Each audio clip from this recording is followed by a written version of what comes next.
પ્રેમ સંબંધ હતો, લગ્ન કરવાની જીદ હતી, પરંતુ અંતે આ જ પ્રેમ સંબંધ હત્યા સુધી પહોંચી ગયો. ગોંડલમાં 45 વર્ષીય પરિણીતા પ્રેમિકાને 25 વર્ષના પ્રેમીએ રેલવે ટ્રેક પર ધક્કો મારીને મોતના ઘાટ ઉતારી દીધી હોવાનો આ ચોંકાવનારો ખુલાસો થયો છે.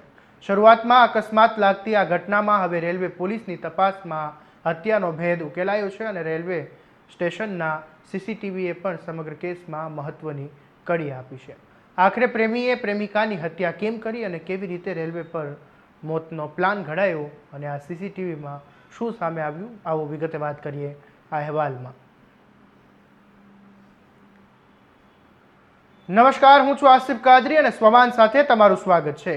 ગોંડલમાં ગુંદાળા ફાટકથી સાંઢિયા પુલ તરફ જતા રેલવે ટ્રેક પર 4 ઓગસ્ટે એક મહિલાનો મૃતદેહ મળી આવ્યો હતો. શરૂઆતમાં સમગ્ર ઘટના ટ્રેનની અડફેટે આવી જવાથી થયેલા અકસ્માત જેવી લાગી રહી હતી, પરંતુ મૃતદેહ પર ઈજાના નિશાન જોવા મળતા મામલો શંકાસ્પદ બન્યો હતો. મૃતકના પર્સમાંથી તેના પુત્રનો મોબાઈલ નંબર મળ્યો, જેના આધારે રેલવે પોલીસે પરિવારનો સંપર્ક કર્યો અને મહિલાની ઓળખ થઈ. ત્યારબાદ મૃતદેહને ફોરેન્સિક પોસ્ટમોર્ટમ માટે રાજકોટ સિવિલ હોસ્પિટલ ખાતે ખસેડવામાં આવ્યો. ત્યાં પોસ્ટમોર્ટમ બાદ તબીબોના તારણથી પોલીસને મહત્વની કડી મળી. આ અકસ્માત નહીં પરંતુ હત્યા હોવાનું સામે આવ્યું. પોલીસે ત્યારબાદ સમગ્ર ઘટનાની ઝીણવટભરવટ તપાસ શરૂ કરી અને તપાસ દરમિયાન પોલીસને ગોંડલ રેલવે સ્ટેશનના સીસીટીવી ફૂટેજ મળ્યા હતા. સીસીટીવીમાં મૃતક મહિલા અને 25 વર્ષીય પ્રકાશ સોલંકી એકસાથે રેલવે સ્ટેશન પર જતા જોવા મળ્યા હતા. 3 ઓગસ્ટની રાત્રે આશરે 11:30 એટલે કે 11:30 વાગે બંને ગોંડલ રેલવે સ્ટેશન પહોંચ્યા હતા અને ત્યારબાદ બંને ચાલતા ગુંદાળા ફાટક તરફ ગયા હતા. પોલીસ તપાસ મુજબ બંને રેલવે ટ્રેક નજીક પહોંચ્યા અને ત્યાં બેઠા હતા અને પછી રાત્રે આશરે 1:30 વાગ્યે સમગ્ર ઘટનાએ ખોફનાક વળાંક લીધો હતો. આરોપી પ્રકાશે પોલીસ સમક્ષ આપેલી કબૂલાત મુજબ ટ્રેન નજીક આવતા તેણે પ્રેમિકાને ટ્રેક પરથી દૂર જવા માટે કહ્યું હતું. ત્યારબાદ બંને ઊભા થયા અને ટ્રેન નજીક આવતા પ્રકાશે મહિલાને ટ્રેન તરફ ધક્કો મારી દીધો હતો. ટ્રેનની અડફટે આવી જતા આ મહિલાનું મોત થયું હતું. આ સમગ્ર ઘટના બાદ આરોપી ત્યાંથી નીકળી ગયો હતો અને શરૂઆતમાં સમગ્ર ઘટના અકસ્માતમાં હોવાનું લાગી રહી હતી, પરંતુ પોલીસની તપાસ, સીસીટીવી ફૂટેજ અને પોસ્ટમોર્ટમના તારણો બાદ આખું રહસ્ય બહાર આવ્યું છે. પ્રેમિકાની લગ્નની જીદ બની હતી આ હત્યાનું કારણ. પોલીસ તપાસમાં સામે આવેલી માહિતી પ્રમાણે મૃતક મહિલા અને પ્રકાશ સોલંકી વચ્ચે છેલ્લા કેટલાક સમયથી પ્રેમ સંબંધ હતો, પરંતુ અહીં મુશ્કેલી એ હતી કે મહિલા 45 વર્ષની પરિણીત હતી, જ્યારે પ્રકાશની ઉંમર માત્ર 25 વર્ષની હતી અને પ્રકાશના પરિવારને આ સંબંધ અને લગ્ન મંજૂર નહોતા. પ્રકાશે લગ્ન માટે ના પાડી હોવા છતાં મહિલા સતત લગ્ન કરવા માટે દબાણ કરતી હોવાનો પોલીસ સમક્ષ દાવો કરવામાં આવ્યો હતો. આ દબાણથી કંટાળીને પ્રકાશે મહિલાને રસ્તામાંથી હટાવવાનો ખોફનાક પ્લાન બનાવ્યો હોવાનો પોલીસનો દાવો છે અને અંતે ગુંદાળા ફાટક નજીક રેલવે ટ્રેક પર મહિલાને ધક્કો મારીને તેની હત્યા કરી નાખી. હાલ રેલવે પોલીસે પ્રકાશ સોલંકીની ધરપકડ કરી છે અને તેને ઘટના સ્થળે લઈ જઈને સમગ્ર ઘટનાનું રિકન્સ્ટ્રક્શન કરવામાં આવ્યું છે. આ મામલે પોલીસનું નિવેદન પણ સાંભળી લો.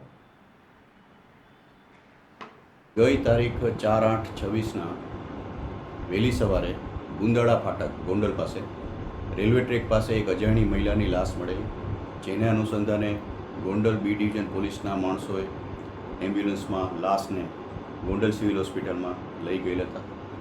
જે હદ વિસ્તાર ખરેખર રાજકોટ રેલવે પોલીસ સ્ટેશન વિસ્તારનો હતો, જેથી તાત્કાલિક ગોંડલ આઉટપોસ્ટના પીએસઆઈ તથા સ્ટાફ ગોંડલ સિવિલ હોસ્પિટલ ખાતે જતા ત્યાં તાત્કાલિક મરનાર બેનની ઓળખ કરાવી.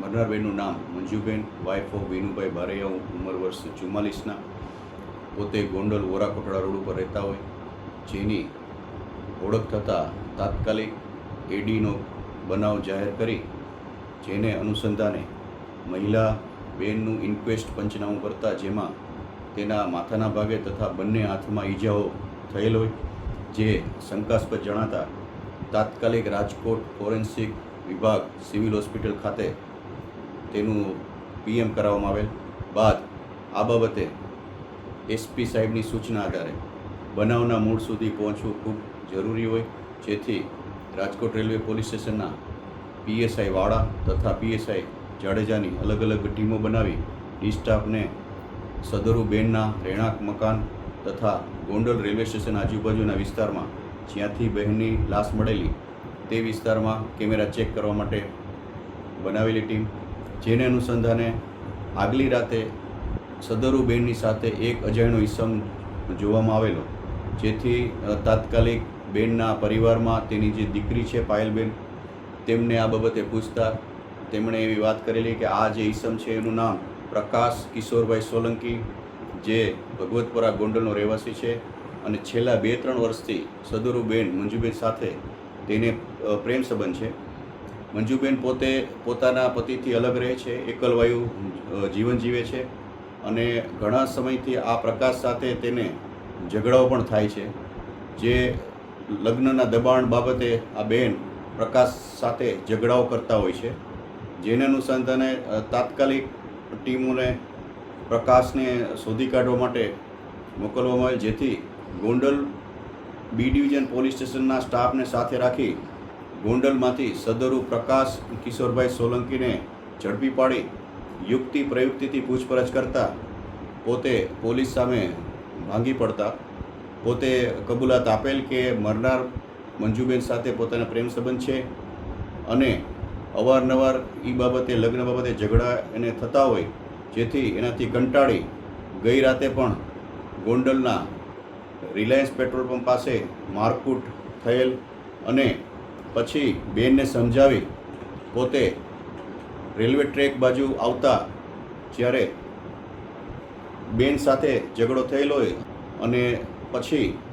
અચાનક આ પ્રકાશને એવો વિચાર આવેલો કે સામેથી ટ્રેન આવે છે તો આ બેનને સમજાવી ત્યાં લઈ ગયા ટ્રેક પાસે અને ચાલુ ટ્રેનમાં સાઈડમાંથી બેનને ધક્કો મારતા આ બેન ટ્રેન સાથે ભયંકર અથડાતા તેને માથામાં તથા હાથમાં ગંભીર ઈજાઓ થયેલ છે અને એનું મોત નીપજેલ છે, જેથી આ બાબતે સદરુ એડીનો બનાવ મર્ડરમાં કન્વર્ટ થયેલ છે, જેથી રાજકોટ રેલવે પોલીસ સ્ટેશનમાં તાત્કાલિક મર્ડરનો ગુનો દાખલ કરી તપાસ સંભાળતા સદરુ આરોપીને અટક કરવા ઉપર અને બનાવને અનુસંધાને પુરાવા મેળવવા ઉપર અને આરોપીના કોર્ટમાંથી નામદાર કોર્ટમાંથી પોલીસ રિમાન્ડ મેળવવા ઉપર હાલની તપાસ ચાલુ છે. આ ઘટનાનું સૌથી કરુણ પાસું એ પણ છે કે મૃતક મહિલાએ ને 2 દીકરા અને 2 દીકરી છે. મળતી માહિતી મુજબ છેલ્લા 2.5 વર્ષથી પોતાના પતિથી અલગ રહેતી હતી આ મહિલા. તેનો પતિ ભાવનગરના અલંગ વિસ્તારમાં કામ કરે છે. મહિલાના ગોંડલમાં એકલી રહેતી હતી અને હોટલ તથા કેટરિંગમાં રસોઈનું કામ કરીને પોતાનું જીવન નિર્વાહ ગુજારતી હતી. તેના સંતાનોમાં એક મોટી અને નાની દીકરીના લગ્ન થઈ ચૂક્યા છે. મોટો દીકરો ડ્રાઇવિંગનું કામ કરે છે, જ્યારે નાનો દીકરો અને એક બહેન સાથે રહે છે. આ સમગ્ર કેસમાં ગોંડલ રેલવે સ્ટેશનનું સીસીટીવી ફૂટેજ પોલીસ માટે સૌથી મહત્વની કડી સાબિત થયું હતું.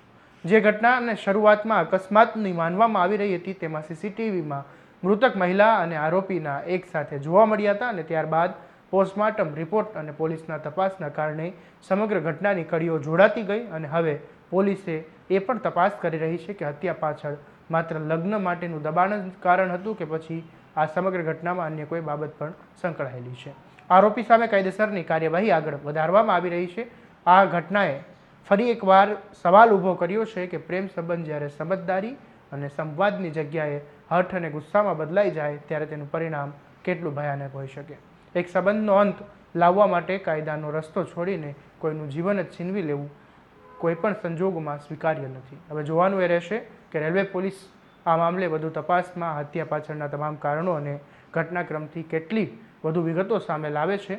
આ મામલે તમારું શું કહેવું છે? પ્રેમ સંબંધમાં મતભેદ થાય ત્યારે કાયદો હાથમાં લેતા લોકો સામે કડક કાર્યવાહી થવી જોઈએ.